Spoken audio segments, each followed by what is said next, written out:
December মাসে লক্ষ্মীর ভাণ্ডার, বার্ধক্য ভাতা, বিধবা ভাতা, প্রতিবন্ধী ভাতা এই সমস্ত ভাতাগুলো কবে আপনাদের অ্যাকাউন্টে ঢুকবে, এছাড়া নতুনরা টাকা পাবে নাকি, যদি পায় তাহলে কবে পাবে, সমস্ত কিছু নিয়ে আজকের এই ভিডিওতে আমরা ডিটেলসে আলোচনা করব। তাই আজকের এই ভিডিওটা খুবই গুরুত্বপূর্ণ হতে চলেছে যদি আপনারা নতুন এই সমস্ত প্রকল্পে টাকা পান বা পুরনো টাকা পেয়ে আসছেন তাহলে। তাই মনোযোগ সহকারে ভিডিওটা দেখবেন, অনেক কিছু জানার আছে। ভিডিও শুরু করার প্রথমেই বলি, আমি আপনাদেরকে নিয়ে একটা হোয়াটসঅ্যাপ গ্রুপ তৈরি করেছি, জানেন তো।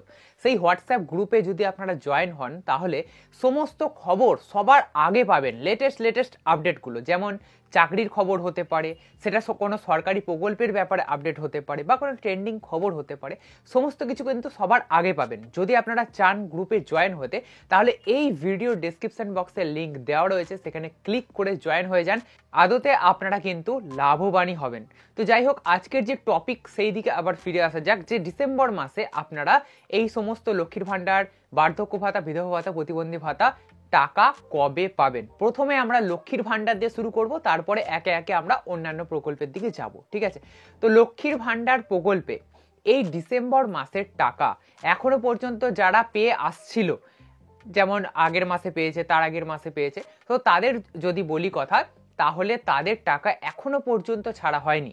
অন্যান্য মাসে কিন্তু এই টাকাটা আগের মাসে ছেড়ে দেওয়া হয়, মানে 1 তারিখ 2 তারিখে টাকা ঢুকে যায় এবং তাদের টাকা ছাড়া হয় আগের মাসে 27, 28, 29 এরকম তারিখ করে তাদের টাকা সরকারের তরফ থেকে ছেড়ে দেওয়া হয়। কিন্তু এই মাসে এখনো পর্যন্ত সরকারের তরফ থেকে টাকা রিলিজই করা হয়নি। আপনারা যদি স্ট্যাটাস চেক করেন লক্ষ্মীর ভাণ্ডার প্রকল্পের, যদি অনলাইনে স্ট্যাটাস চেক করা যায় আপনারা জানেন, তাহলে আমি দেখিয়েও দিচ্ছি এখানে একটা স্ক্রিনশট দিয়ে। দেখতে পাচ্ছেন যে এখনো পর্যন্ত ডিসেম্বর মাসের কোনো ট্যাব খোলেনি, নভেম্বর মাস পর্যন্ত কিন্তু লাস্ট আপডেট রয়েছে। প্রতি মাসে যেরকম হয় সেই রকম অনুযায়ী এই মাসে ডিসেম্বর মাসের ট্যাব খুলে যাওয়া উচিত ছিল, কিন্তু এ মাসে কিন্তু দেরি হচ্ছে লক্ষ্মীর ভাণ্ডারের টাকা ছাড়তে সরকারের তরফ থেকেই।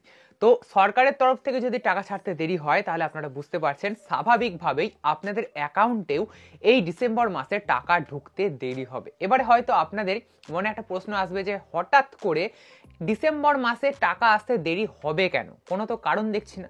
এবারে আপনাদের বলি নতুনদের ব্যাপার। মুখ্যমন্ত্রী মমতা বন্দ্যোপাধ্যায় ঘোষণা করেছিলেন যে ডিসেম্বর মাস থেকে নতুন যারা লক্ষ্মীর ভাণ্ডারে আবেদন করেছিল এতদিন ধরে, তাদের ফর্ম স্যাংশন হবে এবং তাদের টাকা দেওয়ার ব্যবস্থা করা হবে। তো ডিসেম্বর মাস এটাই, এবং এই ডিসেম্বর মাসে আমার যতদূর মনে হচ্ছে যে নতুন এবং পুরনো সবাইকে একসাথে টাকা দেওয়া হবে এবং তাদের টাকা রিলিজ করা হবে। মুখ্যমন্ত্রী বলেছেন যে আরও 5 লক্ষ নতুন মহিলা এই লক্ষ্মীর ভাণ্ডারে যুক্ত হচ্ছেন এবং তাদেরকেও এই লক্ষ্মীর ভাণ্ডার প্রকল্পের সাথে অন্তর্ভুক্ত করিয়ে তাদের টাকা দেওয়ার ব্যবস্থা করা হবে এই ডিসেম্বর মাসেই। তো সেই জন্যই পুরনো নতুন হয়তো একসাথেই টাকা রিলিজ করা হবে এবং সেই জন্যই একটু হয়তো সময় লাগছে, আপনাদের অ্যাকাউন্টে টাকা আসতেও সময় লাগছে এবং সরকার থেকে টাকা ছাড়তেও কিন্তু সময় লাগছে। এবারে আপনাদের এটাও জানিয়ে রাখি, সরকার থেকে টাকা ছাড়ার 7 দিনের মধ্যে আপনাদের ব্যাংক অ্যাকাউন্টে ঢুকবে, এটাই কিন্তু অ্যাকচুয়ালি নিয়ম। তো সেই অনুযায়ী যবে টাকা ছাড়বে আপনারা চেক করে দেখতে পারেন যে কবে টাকা ছাড়ছে।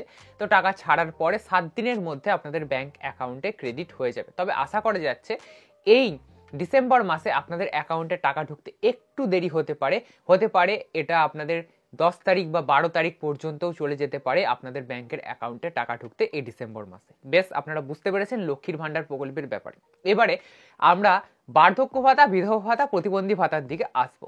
দেখুন, আপনাদের আমি প্রথমেই একটা কথা ক্লিয়ারলি বলবো, বার্ধক্য ভাতা, বিধবা ভাতা, প্রতিবন্ধী ভাতার ক্ষেত্রে 2 রকম আছে। এক হচ্ছে পুরনো ক্যান্ডিডেট এবং এক হচ্ছে নতুন ক্যান্ডিডেট, আর এক হচ্ছে একদমই নতুন ক্যান্ডিডেট। 3 রকম বললাম, 2 রকম নয়, ঠিক আছে, 3 রকম।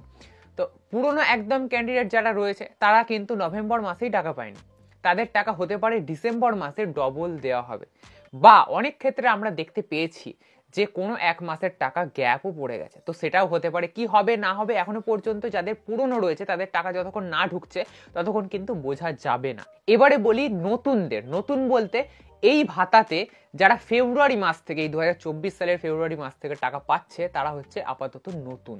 তো তাদের টাকা প্রত্যেক মাসেই আমরা দেখতে পাচ্ছি 2-3 তারিখের মধ্যে ঢুকে যাচ্ছে।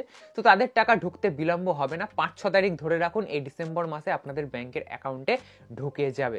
এরপরে হচ্ছে নতুন, একদম নতুন দেখুন এখানে তিনটে ভাতাই কিন্তু একসাথে আমি কথা বলছি, বার্ধক্য ভাতা, বিধবা ভাতা, প্রতিবন্ধী ভাতা, কারণ এর ফর্ম ফিল আপও যে ফর্ম ফিল আপের সময় দেয় সেই ফর্মটাও এক, এবং এর টাকা ছাড়ার সময়ও এক, আপনাদের ক্রেডিট হওয়ার সময়ও এক।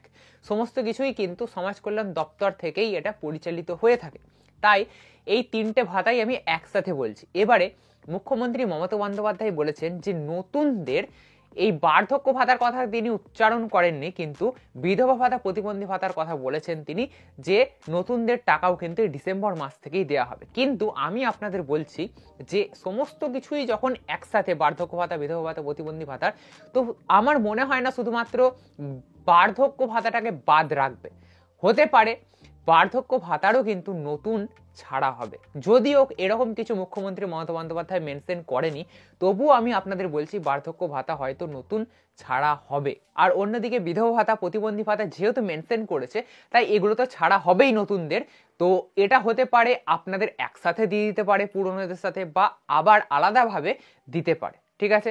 তো এটাই হচ্ছে ব্যাপার। বার্ধক্য ভাতা যেহেতু মেনশন করেনি, তাই একটা দ্বিধা থেকে যাচ্ছে যে আদেও নতুনদের বার্ধক্য ভাতা ছাড়বে কি না। তবে আমার যতদূর মনে হয় যে নতুনদের ছাড়তে পারে, এই ডিসেম্বর মাসেই কিন্তু নতুনদেরও টাকা দিতে পারে। আশা করবো আপনারা ব্যাপারটা বুঝতে পেরেছেন। আর এই সমস্ত ভাতায় কবে টাকা ঢুকবে না ঢুকবে সমস্ত কিছু নিয়ে আপনাদের ডিটেলসে আমি বোঝাতে পেরেছি এবং ব্যাপারটা আমি ক্লিয়ার করতে পেরেছি। যদি আজকের ভিডিওটা আপনাদের ভালো লেগে থাকে তাহলে অবশ্যই একটা লাইক করবেন। এরকমই নতুন নতুন আরো ইন্টারেস্টিং ভিডিও পেতে অবশ্যই চ্যানেলটিকে সাবস্ক্রাইব করে রাখতে ভুলবেন না।